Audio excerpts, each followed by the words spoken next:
All right, sports fans, how's everybody out there doing?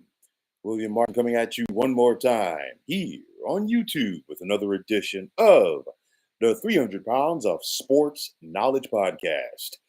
So, we're 2 years now into Damian Lillard's time with the Milwaukee Bucks, and honestly, the Bucks are no closer to winning an NBA championship with Lillard than they were when they acquired him back in 2023 from the Portland Trailblazers. Now, last year, when the Bucks were eliminated in the first round of the playoffs by the Indiana Pacers, injuries limited Dame to just 4 of the 6 games in that series. And this season, unfortunately, coming down the stretch, Lillard missed extensive time due to that blood clot in his right leg. And Lillard rehabbed and worked his tail off to get himself back and ready to play for the Bucks in the postseason. Missed game one, and then come game two, it was once again Dame time. But now, with the Bucks trailing the Pacers 2-1 in their Eastern Conference first round series last night, Lillard suffered that non-contact injury, and if you saw it, you knew it wasn't good. Okay, and it was one of those where it clearly didn't look good at the time, and of course, the news got worse today as it was announced that Lillard's season is unfortunately over due to that torn left Achilles tendon. And at the end of the day, your heart goes out to Dame because this is a guy who had 11 dynamite years with Portland, and some felt going to Milwaukee was going to give him the best opportunity to win an NBA championship. And now you're hearing reports that next season could possibly be in jeopardy due to this Achilles tear. A lot of questions that are going to have to be answered this summer for the Milwaukee Bucks. Of course, folks are going to continuously question Giannis's future, and those questions are not going away anytime soon. I think, and I'm not putting it out there like that. I think if Giannis, if Giannis leaves the Bucks more often than not, more likely than not, it's probably going to be because he wants to. Now, it has not worked out for Milwaukee for a variety of reasons in the last 4 years, and the bulk of those reasons why it hasn't worked out is injuries. I mean, of course, we know that the Bucks won it all back in 2021. They got to the second round. They took the Celtics to Game 7 of that series in the second round that year. Of course, Chris Middleton really didn't play in the postseason that much for the Bucks that year as he suffered a knee injury. Then, the Giannis injury in the first round in 2023 after they won 58 games in the regular season. And that's where the panic button really was pushed by this organization as they fired Coach Bud, and then they decided to make the move to trade point guard Drew Holiday for Dame Lillard. And then, of course, injuries last year in round number one. The Bucks had three different coaches last season, and then, of course, this year. Nonetheless, you look at it.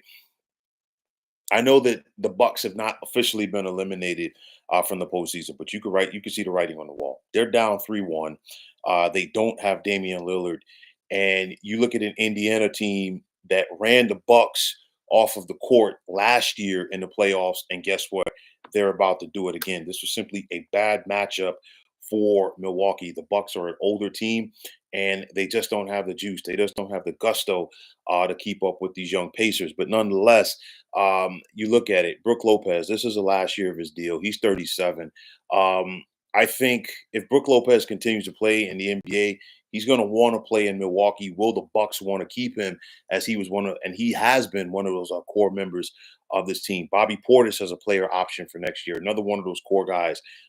Does he want to be back? I think he does, but does the organization want him back? And then, of course, the Dame Lillard injury. How do they recover from that? Because again, Milwaukee has gone out there and tried to make moves to keep this thing going. I mean, you traded Chris Middleton this year prior to the trade deadline for Kyle Kuzma to give you another scorer.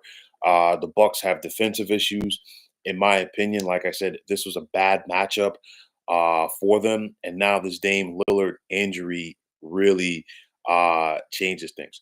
So I'm not sure where Milwaukee goes from here, they're definitely at the crossroads. I think first and foremost, does Giannis still want to be there? I'm not sure. I'm not saying yes or no to say like, oh, Giannis wants to, find a way to get out of the door and go someplace else. I'm not sure of that.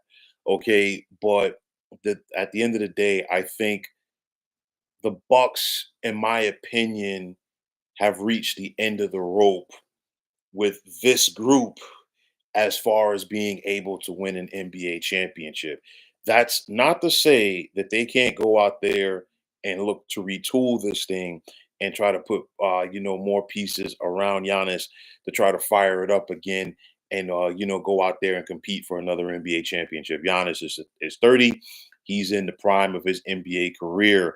But at the end of the day, it ain't looking good. And I think, unfortunately for the Bucks and unfortunately for Dame Lillard, that injury that he suffered last night just simply exacerbated everything. So, like I said, it is going to be a very interesting summer in Milwaukee over the offseason. I want to see what the Bucks do. I want to see how they approach things this offseason. Again, I'm not going to be one of those people that are going to say, hey, you know what, Giannis wants out. I really don't know. But I think Giannis really holds the key, and it also what direction does this organization want to go in? I think they still want to go out there and compete. When you have one of the game's greatest players in his prime, you want to do whatever it takes to try to go out there and maximize those championship opportunities. Like I said, the injury bug has really derailed the Bucks in the last four trips to the postseason, and unfortunately, it happened once again. Where the Bucks go from here, only time will tell. But like I said before, this is going to be a very interesting summer in Milwaukee. But folks, that is going to wrap it up. And as always, I want to take this time out to thank each and every one of you for checking this out, this 300 Pounds of Sports Knowledge podcast here on YouTube. And as always, if you like what you heard and saw, please feel free to hit that like button as well as subscribing to this channel. It is always appreciated. Also, if you're on the X, formerly known as Twitter, please feel free to follow me at 300 Pounds of Sports. And like I always say, if you follow me, it'll be my pleasure to follow you right back. That also goes for Instagram, as you can check me out at 300 Pounds of Sports Knowledge. You can also check us out on Facebook at the Sports Depot 365. And like I always say, one of the better sports debating sites going on social media. But until next time, fine folks, my name is William Martin. I am signing off, and I'm saying thanks once again for tuning into the 300 Pounds of Sports Knowledge podcast here on YouTube. Be well, everybody.